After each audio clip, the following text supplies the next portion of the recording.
Chapter 1. It's Good to Be Home. Vice President Howard Porter, on his inauguration as president following the impeachment of President Walsh.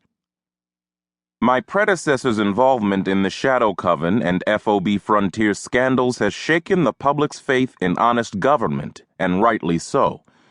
But this is no time to point fingers. Former President Walsh will have his day in court, and like all of you, I am looking forward to seeing the truth come out.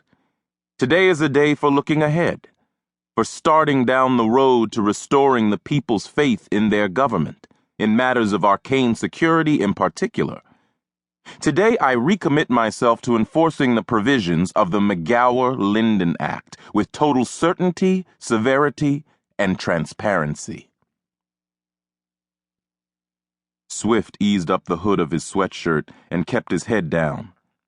The crowds in the financial district were thick at lunchtime, hundreds of people with eyes on the pavement, on their way to grab cigarettes or food, or to run errands in the few precious minutes they had before heading back to their desks, the richest slaves in the world.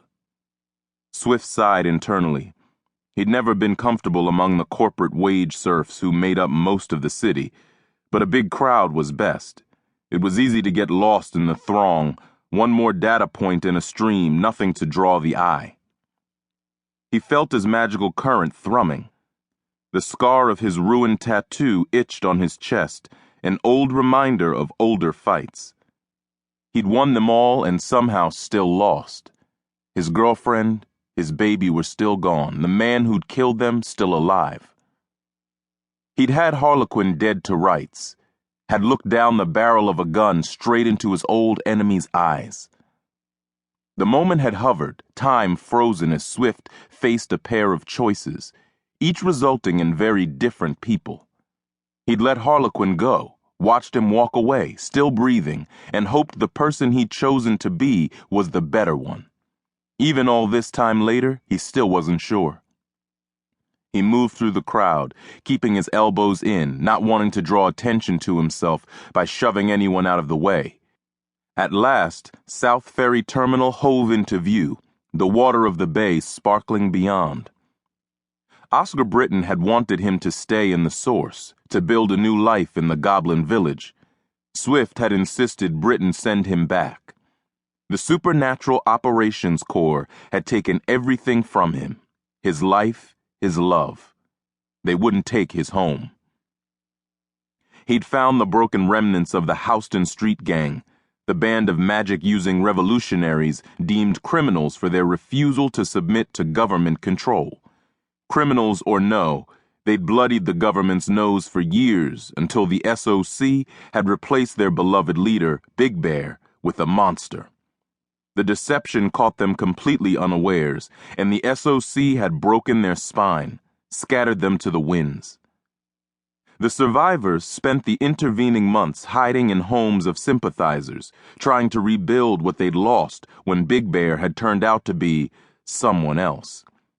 Months of jumping at shadows, of desperately hoping the SOC had bigger fish to fry.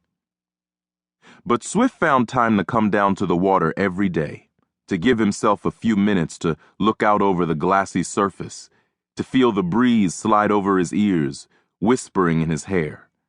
Sometimes he imagined it was his girlfriend, Shy, speaking to him from beyond the grave. Of course, it wasn't all fun and games. Swift allowed himself a quick glance around to make sure no one was watching, then headed back toward the posts that ringed the entrance to the South Ferry subway station. He saw the can beside the third post, only got close enough to confirm it. Beer. Britton would be coming tomorrow. No can meant no visit. A soda can meant they'd been found out and had better run.